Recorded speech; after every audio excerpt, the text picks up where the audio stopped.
Dan Anda masih bersama kami di Prime Plus dan kami kembali mengingatkan Anda untuk bisa meninggalkan pertanyaan maupun pernyataan bagi Anda yang menonton kami dari kanal YouTube CNN Indonesia. Saya kembali ke Mas Fitra kalau begitu.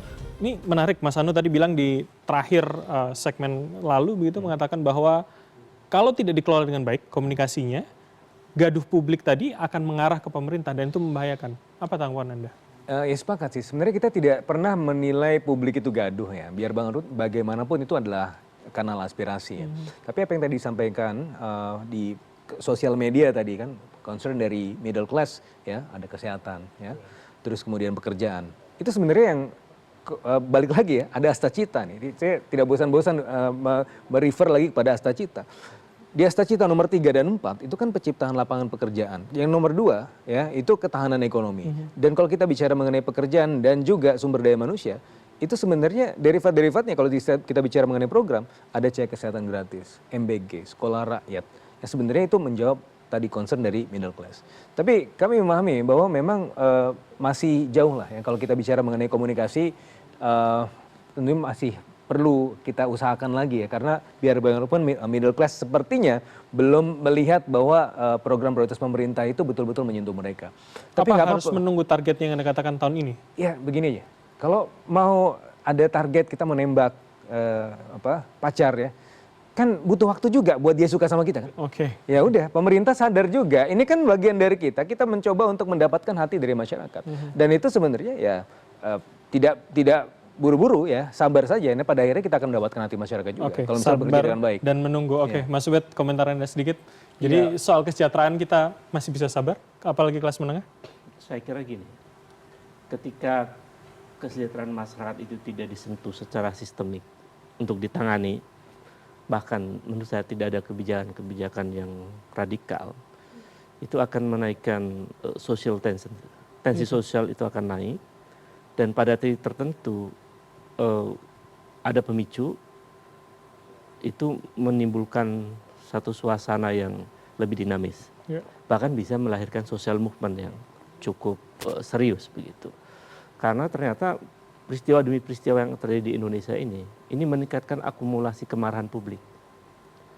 Agustus lalu misalnya, kita dipertontonkan dengan situasi itu, sekarang ditambah lagi ada anak SD yang bunuh diri, kemudian tukang cinco yang meninggal sambil jualan dan seterusnya. Itu sebetulnya fakta empirik yang bisa memicu ketegangan sosial dan bahkan gerakan sosial yang lebih besar. Menurut Anda itu bom waktu? Iya, ini kan kalau kasus yang semacam itu makin banyak ditemukan di masyarakat, ini akan menjadi ledakan sosial yang hebat. Oke. Nah, pemerintah menurut saya ya tidak harus kemudian selalu membangun narasi yang imajinatif begitu ya, yang tidak berbasis pada data-data yang lebih empirik. Maksud saya, ya pidato presiden yang begitu gagah begitu, mulailah kemudian mungkin down to earth lebih baik untuk melihat kondisi objektif masyarakat. Tapi kalau polanya masih semacam ini, menurut saya pada akhirnya publik kemudian menilai, ya narasi dia dipakai untuk membalikkan dirinya tentang omon-omon itu. Misalnya gini, kan kesejahteraan ini makin rusak atau makin tidak sejahtera masyarakat, itu kan ada faktor-faktor utama yang tidak disentuh pemerintah secara radikal. Misalnya, perilaku kebijakan negara yang tidak mampu mengelola sumber daya alam dengan baik. Ya kan? Berlebihan, merusak. Itu dampaknya besar yang kemudian kita melihat peristiwa Sumatera, itu kan dampaknya juga menambah jumlah angka kemiskinan kan. Ada problem ekonomi makin serius. Jadi itu bukan bencana alam, itu bencana ekologis, artinya ada peran kekuasaan di situ. Ada peran pemerintah. Jadi jangan menilai bahwa peristiwa bencana alam itu tidak ada kaitannya dengan kesejahteraan.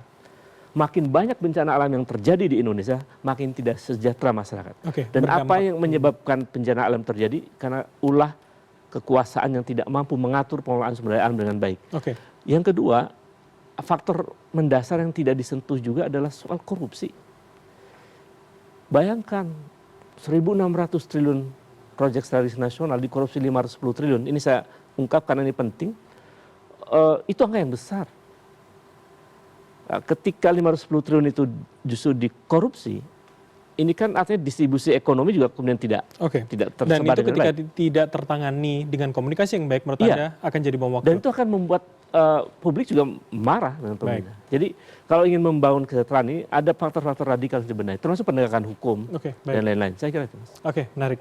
Dan pertanyaan tidak hanya dari saya. Saat ini kesempatan saya menunjukkan kepada Anda 4 pertanyaan yang sudah kami rangkum dari kanal YouTube CNN Indonesia. Kita akan lihat bersama dari Happy Salulemo Channel. Hitungan kemiskinan tidak cukup hanya melihat pengeluaran per kapita, seharusnya dilihat dari pemasukan rakyat berapa dan inflasi yang terus naik. Kemudian @na_na_45 kemiskinan turun, yaitu turun-temurun ke anak cucu. Oke, berikutnya @puput Nisa, jika kemiskinan turun tapi daya beli stagnan, apa resiko jangka menengah bagi perekonomian? Kemudian dari @Louis Ezequiel, apa isu kemiskinan dan kesejahteraan ini berpotensi menjadi persoalan politik dan kepercayaan publik terhadap pemerintah? Saya ke Mas Heri terlebih dahulu.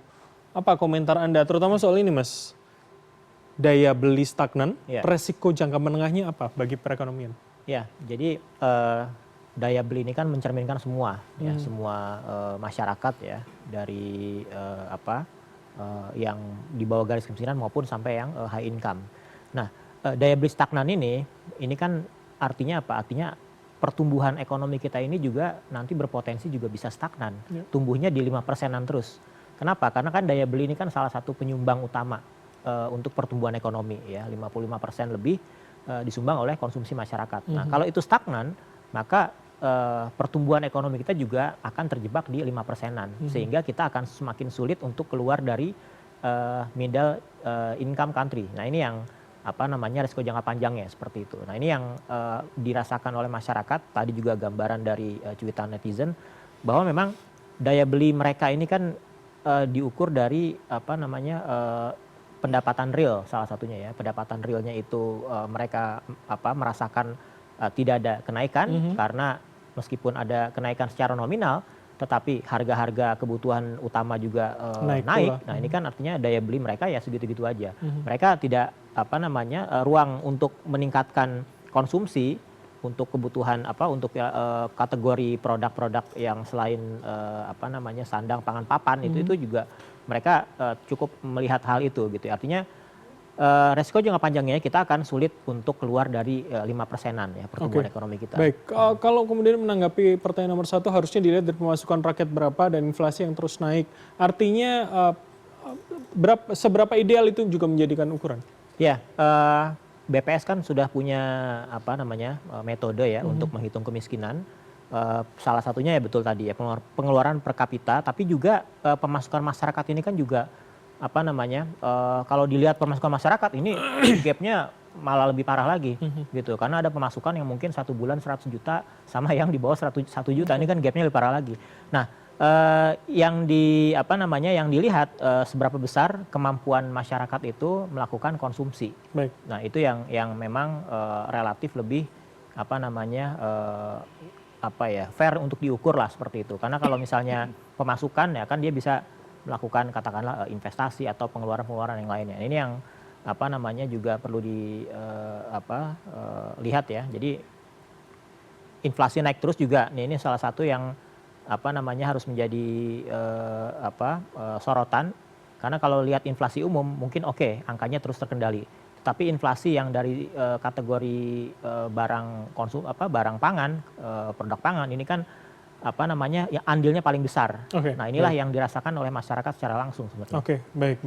Mas Fitra, tanggapan Anda dari 4 pertanyaan ini? Ya, jadi makanya pemerintah dalam hal ini terutama misalnya kalau kita bicara daya beli itu sebenarnya kalau dibilang stagnan enggak juga, karena kalau kita lihat apa sih indikator daya beli, salah satunya adalah konsumsi. Konsumsi kita untuk kalender kuartal keempat kemarin itu sebenarnya tumbuh 5,11%. Cuma memang ada masalah dari di whole calendar year ya, 4,98%, masih di bawah dari tingkat pertumbuhan ekonomi.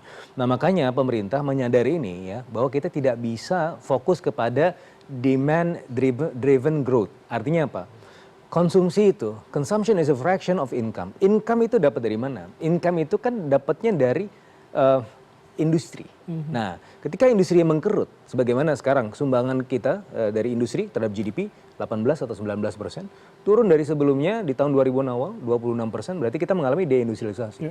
Makanya yang kita ingin lakukan sekarang adalah meningkatkan industrinya sehingga ada supply side ekonomi yang bisa mengisi ruang-ruang ekonomi sehingga masyarakat bisa meningkat daya belinya. Nah, itu yang kemudian kita bisa mencapai tidak hanya steady state ya, mandek di situ, tapi kita bisa lebih mencapai yang lebih sustainable pertumbuhan ekonomi. Maka kenapa kita ingin mencapai pertumbuhan ekonomi 8%? Salah satu tadi untuk kemudian menciptakan atau melebarkan kue ekonominya sehingga ya bisa lebih banyak yang dibagi ke masyarakat. Nah, terus kemudian tidak hanya dari pengeluaran itu betul ya, tapi ini masalah teknis saja. Untuk mengetahui pemasukan atau income itu akan lebih sulit ya.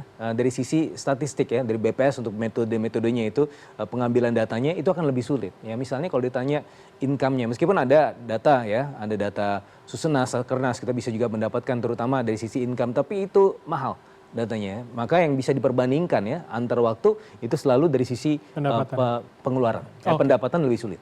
Nah, kemudian isu kemiskinan, kesejahteraan, ya jelas itu akan mampu menggeruskan kepercayaan pada pemerintah. Makanya itu menjadi fokus perhatian pemerintah.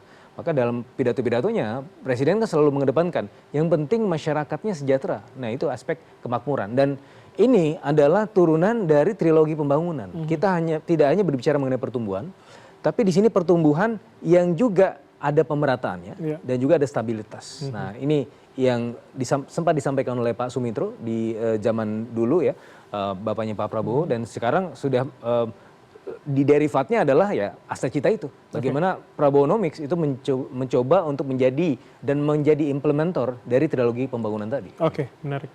Oke, Mas Ubed, terakhir saya ke Anda. Jadi ini seperti yang sebetulnya Anda sebutkan tadi, bahwa ini akan berdampak kepada kepercayaan publik, persoalan politik, dan tujuannya adalah pemerintah. Ya, saya kira stagnasi ekonomi, meskipun angka konsumsi naik ya, dengan angka pertumbuhan ekonomi yang ya masih 5% itu berkorelasi sebetulnya itu dampak dari kepercayaan publik kepada pemerintah. Kan logikanya tadi disebutkan, tadi Mas Fitra betul itu, bahwa daya beli stagnan itu karena soal pekerjaan ya kan. Kalau kemudian daya beli naik, ya harus ada lapangan pekerjaan. Dan diakui oleh pemerintah terjadi deindustrialisasi. Maka perlu ada membangun industri. Pertanyaannya adalah industri itu akan tumbuh kalau ada investasi. Investasi itu akan terjadi besar-besaran jika ada kepercayaan publik dan dunia internasional. Kepercayaan publik dan dunia internasional akan diberikan kepada Indonesia jika mereka percaya bahwa Indonesia dengan segala problem bisnisnya mempraktekkan good governance, minim korupsi.